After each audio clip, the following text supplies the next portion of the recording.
Hello विद्यार्थी नमस्कार।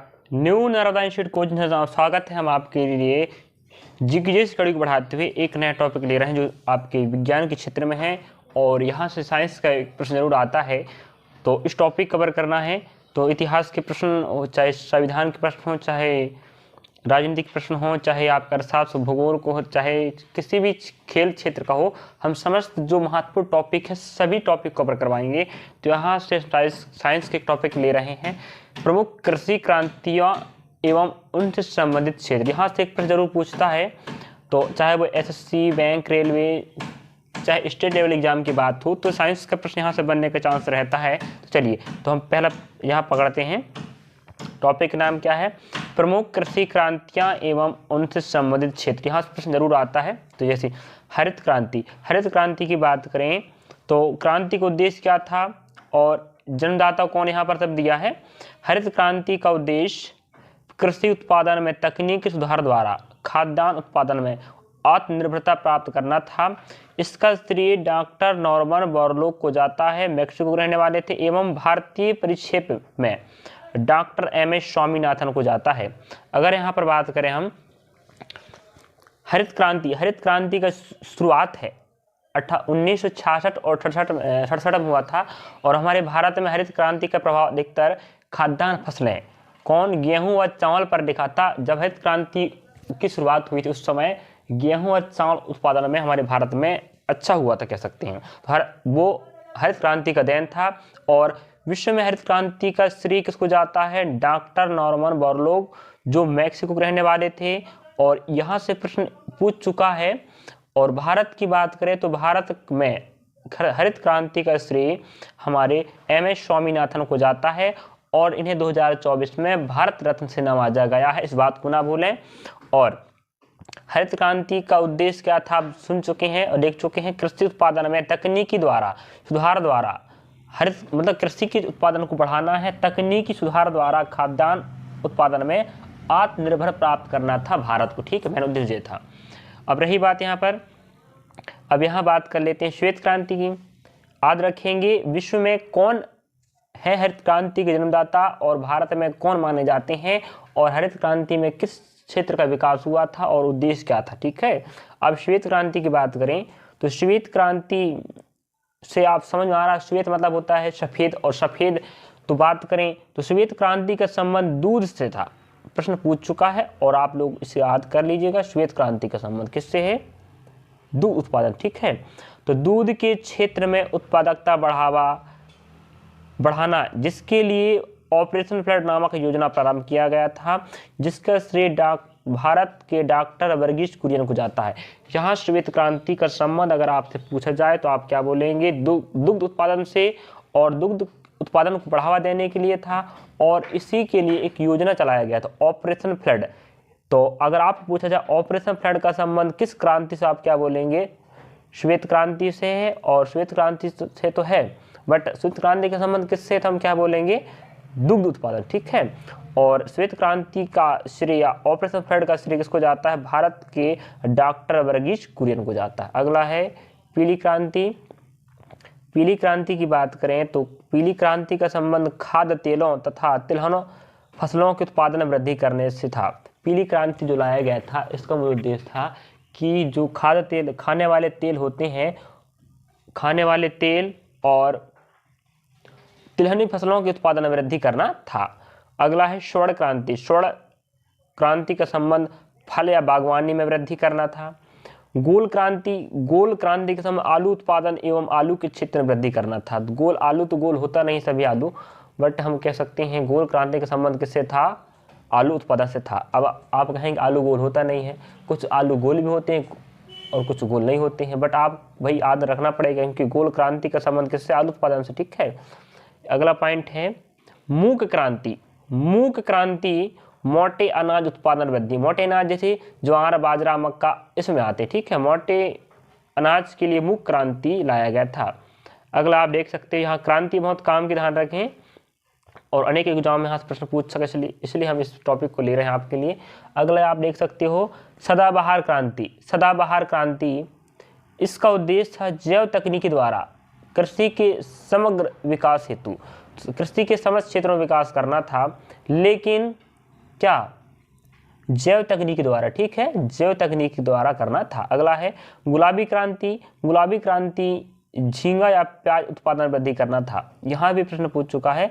गुलाबी झींगा जब मृत हो जाता है उसको देखोगे आप ना, गुलाब गुलाब दिखता है और प्याज का रंग हल्का सा गुलाबी होता, कह सकते हो आप। तो गुलाबी क्रांति याद रखना है, तो समझे थोड़ा। गुलाबी रंग कौन होता है? झींगा और प्याज। तो झींगा और प्याज के उत्पादन वृद्धि करने के लिए गुलाबी क्रांति लाया गया था। नीली क्रांति, अब आपको विदित होनी चाहिए कि पानी होता है आपका नीला दिखाई देता है, तो नीली क्रांति का संबंध किससे है? नीली पानी में कौन रहता है? मछली रहती हैं और अनेक जीव रहते हैं, बट नीली क्रांति अगर आपको याद करना तो मछली उत्पादन से याद रखेंगे, मछली उत्पादन वृद्धि करना था। रजत क्रांति, रजत मतलब होता है चांदी, और चांदी आपके सफ़ेद होता है, अंडा भी सफ़ेद होता है, इसलिए अंडा ऑब्लिक पोल्ट्री उत्पादन वृद्धि करना था, याद रखेंगे। रजत क्रांति का संबंध अंडा या पोल्ट्री उत्पादन वृद्धि करना था, पूछ चुका है, इसको ध्यान रखें। अगला यहाँ रही बात, याद कर ले, रजत क्रांति हो गया। अब लाल क्रांति। लाल क्रांति की बात करें, लाल मांस भी होता, टमाटर भी होता, तो याद करने जाएगा। तो लाल क्रांति था, इसका मेन उद्देश्य था मांस या टमाटर उत्पादन वृद्धि करना, दोनों का, ठीक है, मांस उत्पादन बढ़ाना और टमाटर उत्पादन में बढ़ाना था। अगला गोल्डन फाइबर क्रांति। गोल्डन फाइबर क्रांति जूट उत्पादन वृद्धि करना, और जूट उत्पादन में हमारा जो पूर्व में राज्य है कौन सा? पश्चिम बंगाल बहुत प्रसिद्ध है। तो यहाँ पर अगला है सिल्वर फाइबर क्रांति। सिल्वर फाइबर क्रांति कपास उत्पादन में, सिल्वर मतलब होता है चांदी, और आपका चांदी सफ़ेद होता है तो कपास में कैसा होता है? सफ़ेद होता है, इसलिए गोल्डन याद रखेंगे जूट से और सिल्वर रखेंगे कपास, ठीक है। और ग्रे क्रांति का संबंध किससे होता है? उर्वरक को बढ़ावा देना था। ग्रे क्रांति का मेन उद्देश्य क्या था? उर्वरक को बढ़ावा देना था। इंद्रधनुष क्रांति। इंद्रधनुष क्रांति कृषि के सभी क्षेत्रों के उत्पादन वृद्धि करना, जितने भी कृषि के क्षेत्र हैं सभी क्षेत्रों में आपका करना था, उत्पादन को बढ़ावा देना था। इंद्रधनुष में 7 रंग होते हैं, 7 रंगों से बना होता है, इसलिए हम कह सकते हैं सभी फसलों के उत्पादन बढ़ाना ही इंद्रधनुष क्रांति का उद्देश्य था। इस प्रकार आप मैं रिपीट कर देता हूँ जो प्रश्न पूछ चुका है। यहाँ अगर बात करें तो लाल क्रांति पूछ चुका है, लाल क्रांति, रजत क्रांति, नीली क्रांति, गुलाबी क्रांति पूछ चुका है, ठीक है। और यहाँ पर गोल क्रांति पूछ चुका, स्वर्ण क्रांति, पीली क्रांति, श्वेत क्रांति और हरित क्रांति, जिनका नाम मैं रिपीट करके बताया हूँ, उन्हें पूछ चुका प्रश्न में, आप उन्हें अच्छे पढ़ लीजिएगा। क्रांति का उद्देश्य क्या था और किस क्षेत्र में बढ़ावा देना था। यही हम एक टॉपिक और कवर कर लेते हैं, क्या? विश्व में कृषि के विशेष प्रकार। यहाँ से प्रश्न आता है विश्व में कृषि के विशेष प्रकार, यहाँ से प्रश्न आना है और कई बार आ चुका है, चाहे आप रेलवे की बात करें चाहे बैंक की बात करें, यहाँ से प्रश्न आता है, ठीक है। विश्व में कृषि के प्रकार की बात करें, विश्व में कृषि के प्रकार, तो यहाँ जैसे आप दिखाई देता होगा, विश्व में पहला दिया है विटीकल्चर। विटीकल्चर अंगूरों के उत्पादन में, विटीकल्चर का संबंध किससे? अंगूरों के उत्पादन से है। यहाँ इस वाले विटीकल्चर को प्रश्न पूछ चुका है। विटीकल्चर अंगूरों के उत्पादन को बोलते हैं। अगर आप मछली पालन की क्रिया कर रहे हैं तो उस कृषि को क्या बोला जाता है? पिसीकल्चर, ठीक है। तो यहाँ देखें विश्व में कृषि के प्रकार, यहाँ से प्रश्न आ चुका है। अंगूरों का उत्पादन कर रहे हो तो उस कृषि को क्या बोलते हैं? विटीकल्चर। अगर आप मछली का पालन क्रिया कर रहे हैं तो उसे पिसीकल्चर कहते हैं। अगर आप रेशम उत्पादन क्रिया कर रहे हैं तो उस कृषि को क्या बोलते हैं हम? सेरीकल्चर। इसको पूछ चुका है, एक बार और रिपीट कर दूंगा जिन्हें पूछ चुका बार बार, ठीक है। हार्डिकल्चर, हार्डिकल्चर की बात करें, इस कल्चर में क्या हो, इस कृषि में क्या होता है? बागवानी फसलों, फल सब्जी आदि का उत्पादन किया जाता है। और ओलिविकल्चर में जैतून की कृषि किया जाता है। एपीकल्चर में शहद उत्पादन हेतु मधुमक्खी का पालन किया जाता है, इसे याद रखेंगे। फ्लोरिकल्चर, फ्लावर, फूल, फ्लोरिकल्चर में फूलों की कृषि किया जाता है। अगला है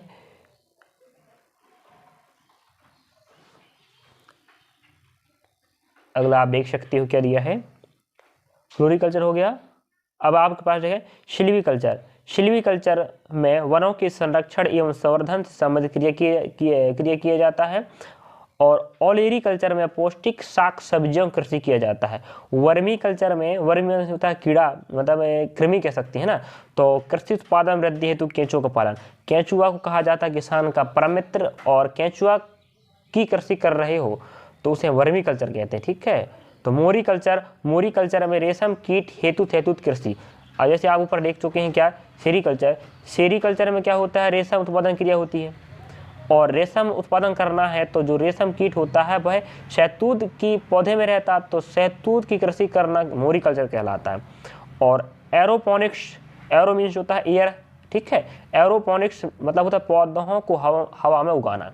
अगर हाइड्रोपोनिक्स कह दें, यहाँ एरोपोनिक्स लिखा है, एरोपोनिक्स, तो आप क्या बोल रहे हैं, पौधों में हवा को उगाना। एरो मतलब होता है हवा और हाइड्रो मीन्स होता है पानी, वाटर, तो हाइड्रोपोनिक्स कह रहा है, समझ जाओ, पानी में पौधे को उगाना, और एरोपोनिक्स मतलब पौधे को हवा में उगाना। इस प्रकार यहाँ रिपीट कर देता हूँ मैं, एरोपोनिक्स पूछ चुका है, वर्मी कल्चर पूछ चुका है, फ्लोरिकल्चर पूछ चुका, एपीकल्चर पूछ चुका है, और हार्टिकल्चर पूछ चुका है, और सेरीकल्चर पूछ चुका है, और विटीकल्चर और आपका पिसीकल्चर, इन सभी कल्चरों को पूछ चुका है, जिन्हें मैं 2 बार रिपीट करके बताया, उन्हें आप एक नाम से याद कर लीजिएगा क्योंकि उन्हें पूछ चुका है। और आप यहाँ 2 टॉपिक कवर किया मैंने, एक विश्व में कृषि के विशिष्ट प्रकार कौन कौन से हैं, और एक आपने क्या पढ़े हैं, क्रांतियाँ व उनका उद्देश्य। ठीक है, चलिए, थैंक यू, धन्यवाद।